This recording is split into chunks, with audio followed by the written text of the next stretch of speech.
Okay, what's good? What's cracking? Oh my goodness, I can't believe it. Look over there, look over there. Oh my god. I asked y'all what y'all wanted, and technically, I did not see that. I did not see the results coming the way they came.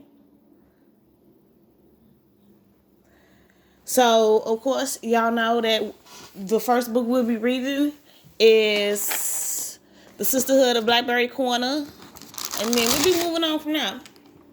Of course, I want to do a video. This is gonna be super short. Once again,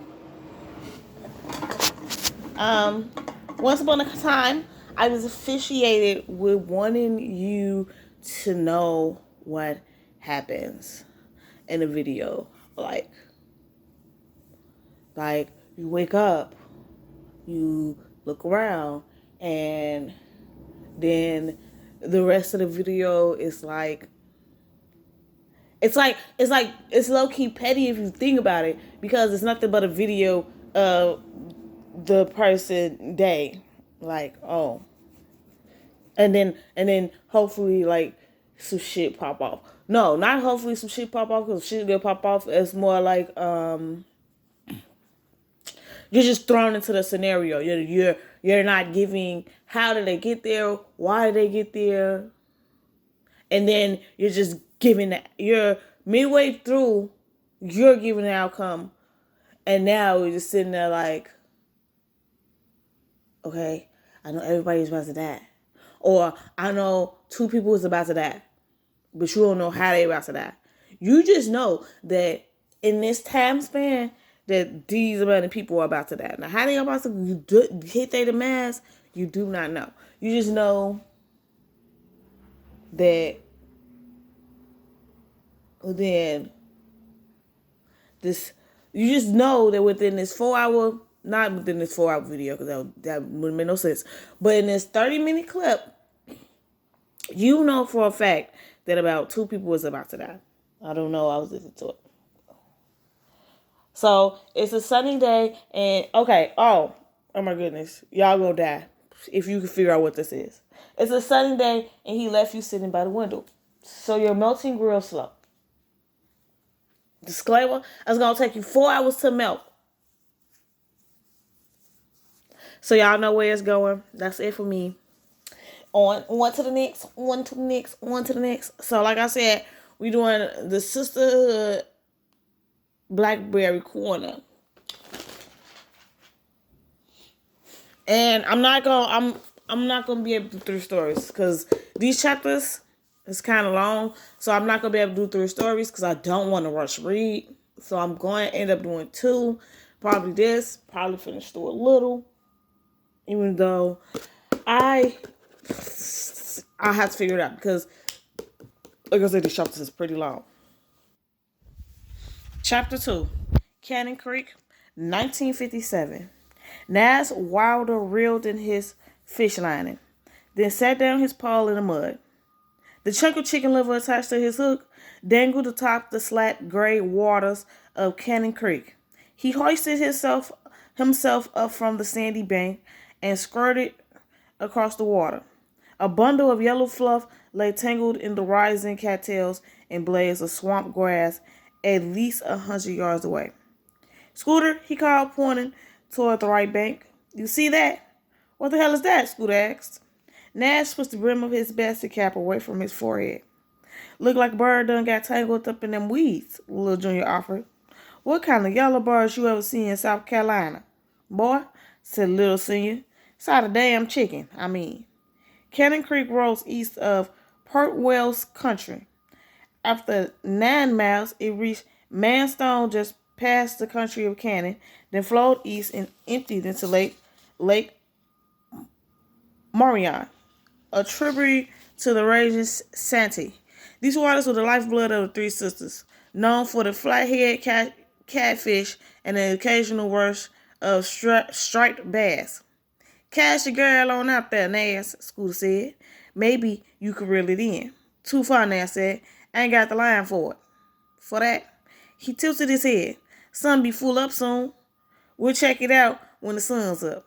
Moments later, the 4 men had settled into the task at hand. Say, Mr. Nash, little Junior started. My daddy say you hit an 11-4 league record. That for sure. Cho. The man's eyes focused on Nash. Revisiting his baseball career was a highlight of their regular fishing trips.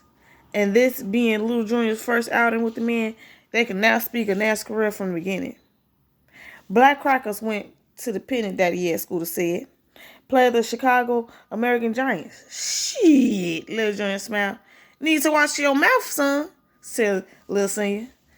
Says you a triple threat, the boy went on. Pitcher, outfielder, first base. Pitcher mainly, Nash said. Hell yeah, Scooter put in. Oh, Nash had a sinking fastball. Move you down, Little Senior declared. Ain't that right, Nash? That's what they say, Nash said modestly. How many pennants? The boy asked. 1. How many seasons you play? Hurt my leg doing the 3rd. The eye in Little Junior's eyes melted. Only 3 seasons? Nash looked out on the water. But that's the best seasons any man ever seen, Scooter added. Sorry about that, Mr. Nash, Little Junior said. You and me both, Nash mumbled. The conversation about his baseball career always began with triumph, but usually ended with talk of injury and pain. He set his line beside him and stood up on the bank again. The yellow fluff across the water remained hazy. Nash tucked his rubber boots up past his knees, and without another word, he started slowly into the water. What you finna do, man? Scooter asked. Nash didn't answer. He simply waded in. The thighs of his denim trousers ballooned with creek water, and his flannel shirt tails floated behind him. You chasing away the fish, boy? Little Senior yelped. Might as well call it a day, fella, Scooter said as they watched the flatheads dart away from the banks. The man's frustration reverted through the small morning. In just moments, the cold creek began to warm to Nash's body, and the spongy bottom gave way with each step. As a child, Nash used to think the water was so deep. He recalled the feeling of velvet from the creek's bottom against his bare foot before he spread his arms and let his body glide through the waters. Would you see that, boy? Scooter called out. Don't see no fish, Little Junior yelled. That's for damn sure. The creek water reached Nash's waist. A slight mist floated toward him as he pushed through thick mesquite scrubs. Fuzzy cattails tickled him under the chin and bristled against the early morning stubble on his face. The yellow bundle, stained by the creek's brown sediment, now looked like a mass of wet fuzz. What is it? Scooter called. Nash stopped. A blanket lay tangled in the prickled weed. He lowered his eyes and felt his lips move in spontaneous prayer. Oh my God, I knew it. Oh my God! He took a step closer, then reached out and pulled the blanket close to his chest. A lifeless baby girl, so still that she appeared to be asleep, lay in the quilt. Oh my God! Her dark brown body was exposed but almost unseen in the water. He took the bundle in his arms. Nash felt his body begin to shiver from grief and rage growing inside of him. Who was the child? How could this have happened? He suddenly thought that he and the others might have gone possum hunting in the woods. But for the toss of a coin this morning, did the Lord put him here to find the small girl? Wading back to the opposite bank, he hid the baby above his waist like a dismantled offering. When he reached the other side, he dropped to his knees, chest heaving, and set the body on the soft creek of the bank, the soft bank of the creek. The men were stricken with disbelief. No one said a word as they looked into the wet coverlet. They all had experienced death in some way. Little Senior had lost his wife. Little Junior's mother to rheumatic fever when Junior was only 5. Scooter's brother had submerged to cancer just 2 years later, and Nash himself had lost his mother on the day he was born. But this was different. This was a baby, and the act itself was surely planned to calculate it. Nash sat back on the bank, sucking air through his clutched teeth. This is evil, Scooter said. Pure evil. Who in the world?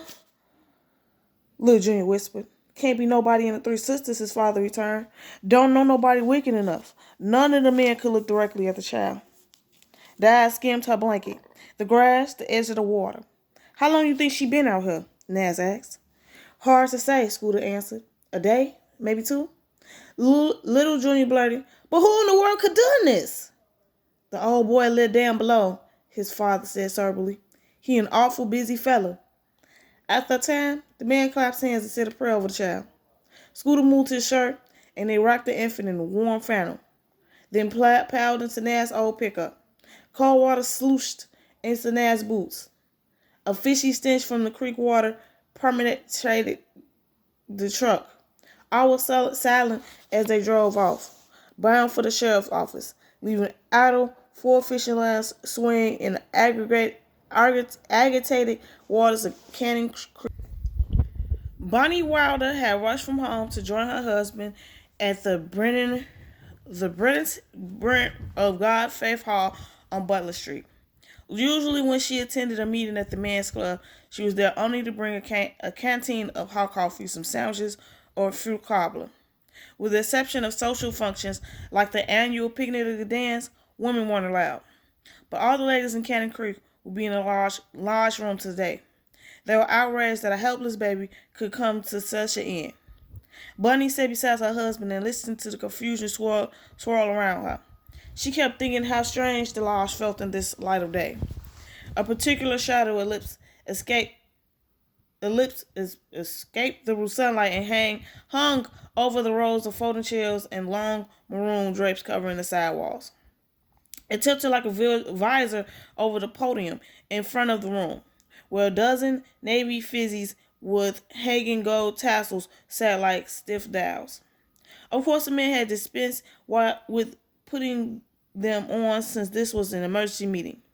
Even the pictures of each smiling lodge brother that hung above the podium seemed subdued, including a particular photo that the brethren held dear.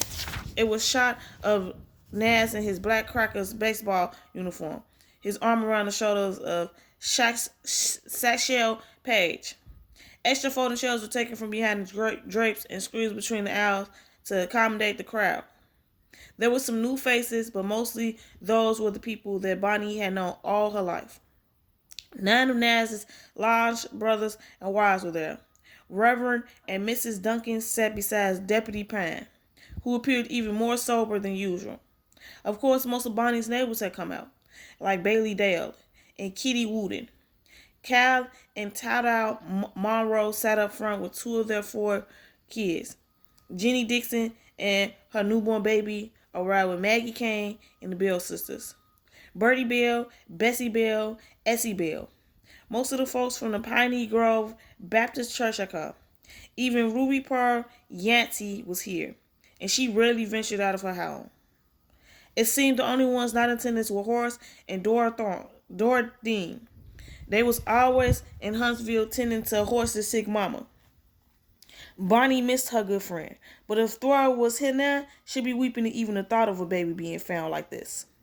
The meeting was finally called to order by Trent Mayers, president of the Brethren of Good Faith. Barely 5'4", he had a whistle to get everyone's attention.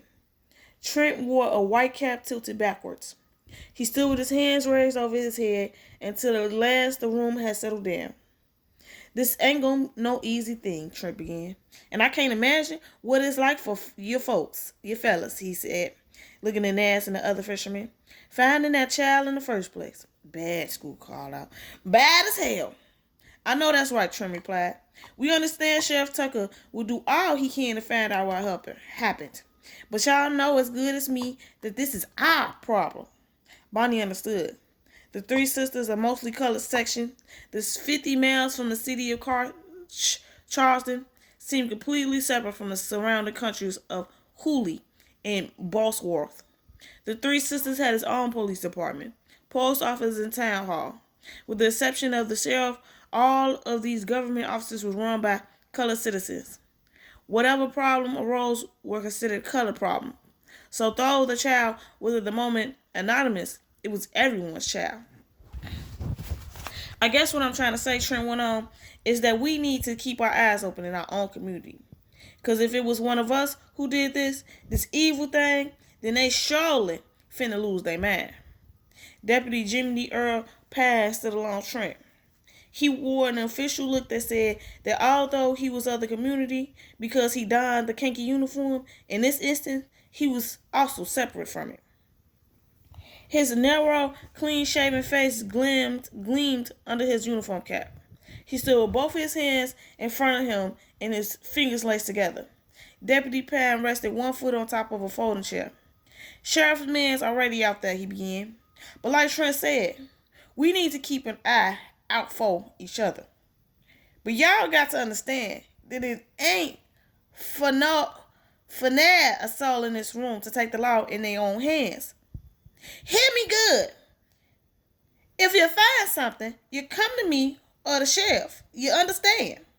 A clamor started in the room.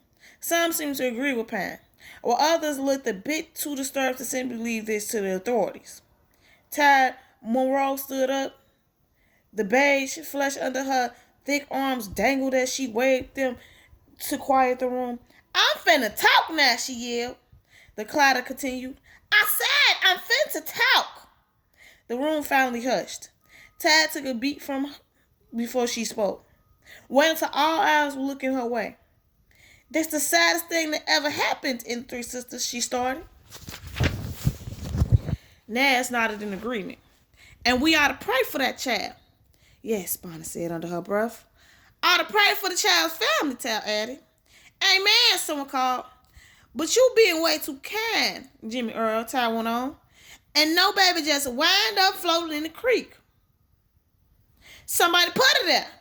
Plain and simple. You tell him, Taddy, Olive Lockie called. And whoever did this, Tally went on, ought to be put under the jail. The room roared in their approval. Taddy Bates in attention. She was a large yellow woman. If she hadn't been in the same grade as Bonnie, it would be impossible to tell how old she was. Bonnie was 31, and so Taddy, but the two women looked to be a generation apart. While Bonnie stood tall and whispered thin, Tally was short and round. Nas once joked that when Bonnie and Tally stood side by side, the two women looked like the number 10.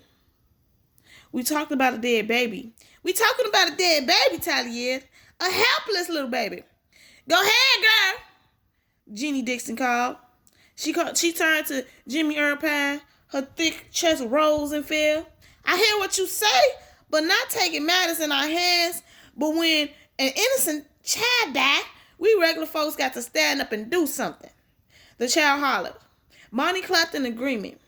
After 12 years of marriage, she and Nas had yet to be blessed with a child. The idea that someone would throw away this precious life. What kind of woman would leave her baby to die? Tyler went on. How we know it's a woman? Delphine Peterson asked. Ain't nobody say it can't be a man. It's about to go down in this room. We all heard about this kind of thing before. Tilly snapped back. Thank the Lord that ain't never happened here in the Three Sisters. But we done read about these things in the papers. And I'm sad to say this always a woman. And I declare in my soul, this kind of woman got to be lower or the low. The crowd riled again. Bonnie clutched her hands in her lap. She agreed with Tyler, but couldn't help but wonder about the woman she described. Maybe the baby died at home from some unforeseen circumstance.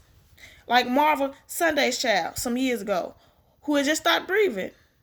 And Marvel was only 17. Maybe this child had a young mama who panicked and put her baby in the creek. Somehow this kind of explanation made the reality bearable. Because otherwise, what would drive a woman to such a thing? Was she sick in the head? Could life be that bad? Bonnie's eyes darted around the room, as if someone could read her thoughts. She suddenly felt guilty, even considering the feeling of a person who might have killed their own child. When we leave here today, Trent said, can we simply say we keep an eye out for each other? And come to me if anybody finds something, Deputy Pam put in. Brethren gonna stay behind this, Trent said to the deputy. So will the folks of Piney Grove, Reverend Duncan called. And you know the ladies of the Blessed Harvest be on it, Tally added. The crowd began to break into small clusters. The sister in the financial affairs drifted toward the window sets, while the ladies of the Lord's busy hands moved to the back of the room. Bonnie looked around for Nas. He was surrounded by his lodge brothers. She could tell the men were recounting the story again to Jimmy Earl Pine, for she could see the pain in her husband's face as clear as it was on scooters. Damn. We gotta find this monster. Damn it, my page not acting right. I'm sorry, y'all. Little sisters, little seniors.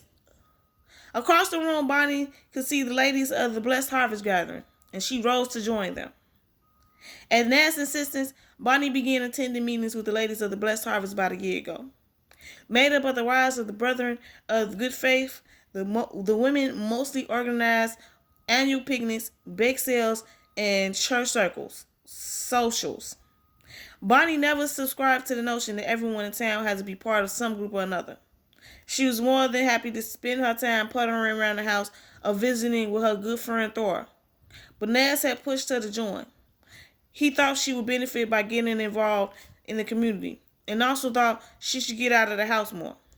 Jimmy Earl said we should let the sheriff's office handle this, Delphine said, pushing her cat-eye glasses on her nose. He also said to stay alert, Tilly insisted. That means we need to get involved. Need to look out for things. What? But what in the world are we looking for? Olivia Lockie asked. In all of Tyler's religious indiction, it seemed she hadn't even considered the question. Well, she started, I suppose we could look for girls in the town that gave birth and ain't got their babies no more. And if we found one, Olivia inquired, what we supposed to do, Tilly? Beat her till she bleed? It's not funny, y'all. It's not funny. An uneasy chuckle erupted. Tilly locked her arms across her chest. That ain't even funny, Ollie. I say we leave this business to Pine, Miss Eileen said. That's what he say. Still, Tylee wanted to push the case. She even proposed that the woman go door to door, checking on pregnant women and the three sisters. It wasn't to the end of the meeting that the ladies of Blessed Harvest had convinced Tylee to leave the business to those in authority. And Bonnie was glad. She agreed that such grievous business should be left to the Sheriff Tucker, Deputy Jimmy Earl Pine, and the good Lord above. Okay, the discovery is, because, sometimes you got to have discoveries in the midst of what the fuck just popped off. So the discovery is, we're not going to be able to read the whole chapter of the book. So I'm going to just go on. We're going to leave you right there. We're going to come back. I'm going ahead and make sure I post another video right after this for that, so y'all get the whole chapter. But we going to chapter 11 of Stuart Little, because I need to finish that too. While Dr. Carney was making repairs on the car, Stuart went shopping. He decided that since he was about to take a long motor trip, he would have the proper clothes. He went to a doll's shop where they had things which were the right size for him, and outfitted himself completely with new luggage, suits, shirts, and accessories. He changed everything, as well pleased with his purchases. That night he slept at the doctor's apartment. The next morning, Stuart started early to avoid traffic. He thought it would be a good idea to get out on the road before there was too many cars and trucks. He drove through Central Park to 110th Street, then over to the West Side Highway, then north to Sawmiller River Parkway. The car ran beautifully, and although people were inclined to stare at him, Stuart didn't mind. He was very careful not to press the button, which had caused so much trouble the day before. He made up his mind that he would never use that button again. Just as the sun was coming up, Stuart saw a man seated through by the side of the road. Stuart steered his car alongside, stopped, and put his head out. You worried about something, aren't you? Asked Stuart. Yes, I am, said the man, who was tall and mild. Can I help you in any way? Asked Stuart in a friendly voice. The man shook his head. It's an impossible situation, I guess. He replied, you see, I'm the superintendent of schools in this town. That's not an impossible situation, said Stuart. It's bad, but it's not impossible. Well, continued the man, I always got problems that I can't solve. Today, for instance, one of my teachers is sick. Mrs. Gerderson, her name is. She teaches number 7 school. I got to find a substitute for her. A teacher who will take her place. What's the matter with her? Asked Stuart. I don't know exactly. The doctor says she may have rhinestones, replied the superintendent. Can't you find another teacher? Asked Stewart. No, that's trouble. There's nobody in this town who knows anything. No spare teachers, no anything. School is supposed to begin in an hour. Oh no. Is you finna make this, you finna suggest what I think you finna suggest, little Stewart? Please don't suggest what I think you finna suggest, Stewart. Damn, am I not gonna be able to finish this for you? I might not be able to finish this for you. Nope, I'm not. No, I am. I would be glad to take Miss Garnison's place for a day, if you would like, suggested Stewart agreeably. The superintendent of schools looked up. Really? Certainly, said Stewart. Glad to. He opened the door of the little car and stepped out. Walking around to the rear, he opened the baggage compartment and took out his suitcase. If I'm to conduct the class in the schoolroom, I better take off these motoring togs and get into something more suitable, he said. Stewart climbed the bank, went into the bushes, and was back in a few minutes wearing a pepper and salt jacket, all striped trousers, a Windsor tie, and spectacles. He folded his other clothes and packed them away in a suitcase. Do you think you can maintain discipline? Asked the superintendent. Of course I can, replied Stewart. I'll make the work interesting, and the discipline will take care of itself. Don't worry about me. The man thanked him, and they shook hands. At 9:15, the scholars had gathered in school number 7. When they missed Mrs. Grierson and word got round that there would be a substitute, they were delighted. A substitute, someone whispered to somebody else. A substitute, a substitute. The news traveled fast, and soon everyone in the schoolroom knew that they would all have a rest from Miss Grierson for at least a day, and were going to have a wonderful experience of being taught by a strange teacher who no one had ever seen before. Stewart arrived at 9. He parked his car briskly at the door of the school, stalked boldly into the room, found a yardstick leaning against Miss Grierson's desk, and climbed hand over hand to the top.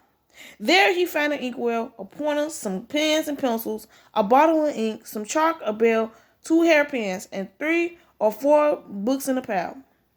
Stewart scrambled nimbly up to the top of the stack of books and jumped for the button on the bell. His weight was enough to make it ring, and Stewart promptly slid down, walked to the front of the desk, and said, "Let me have your attention, please."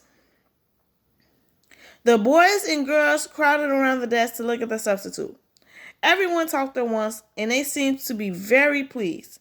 The girls giggled and the boys laughed, and everyone's eyes lit up with excitement to see such a small and good-looking teacher so properly dressed.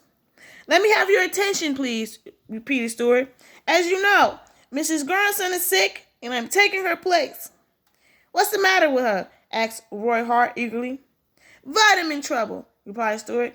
"She took vitamin D when she needed vitamin A. She took B when she was short of C, and her system became overloaded with riboflavin, thiamine hydrogen, and even with pyroxidin, the need of which in human nurturing has not been established.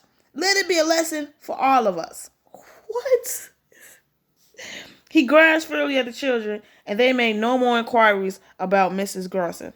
"Everyone will now take his or her seat," commanded Stewart. The pupils filed obediently down the aisle and dropped into their seats. And in a moment there was silence in the classroom. Stewart cleared his throat. Seizing a cold apple in either hand to make himself look like a professor, Stewart began, "Anyone absent?" The scholars shook their heads. "Really?" "Anyone late?" They shook their heads. "Very well," said Stewart. "What's the first subject you usually take up in the morning?" "Arithmetics," shouted the children. "Bother arithmetics," shouted Stewart. "Let's skip it." There were wild shouts of enthusiasm at this suggestion. Everyone in the class seemed perfectly willing to skip the arithmetics for one morning. "What next do you study?" asked Stewart. "Spelling," cried the children. "Well," said Stewart, "a misspelled word is an abomination in sight of everyone. I consider it a very fine thing to spell words correctly, and I strongly urge every one of you to buy a Webster's College Dictionary and consult it whenever you are in the slightest doubt. So much for spelling. What's next? The scholars were just as pleased to be glad of spelling as they was about arithmetics, and they shouted for joy. And everyone looked at everyone else and laughed and waved handkerchiefs and rulers. And some of the boys threw spitballs at some of the girls. Stuart had to climb into the pile of books again and dive for the bell to restore order. What's next? He repeated. Writing! Cried the scholars.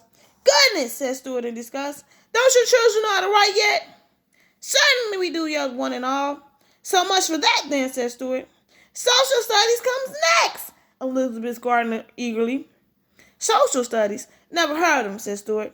Instead of taking up any special subject this morning, why wouldn't it be a good idea if we just talked about something? The scholars glanced around at each other in explanation. Could we talk about the way it feels to hold a snake in your hand and then it winds itself around your waist? Asked Arthur Greenlaw. We could, but I'd rather not, replied Stuart. Could we talk about sin and vice? Pleaded Linda Langston. Nope, said Stuart. Try again. Could we talk about the fat woman at the circus and she had hair all over her chin? Begged Esther Fingberg reminiscently. No, said Stuart. I'll tell you. Let's talk about the king of the world. He looked all around the room, hopefully to see the children like that idea. There isn't any king of the world, said Harry. Jeff seemed in disgust. What's the difference, said Stuart. Okay, so we're going to leave it right there. We be right back.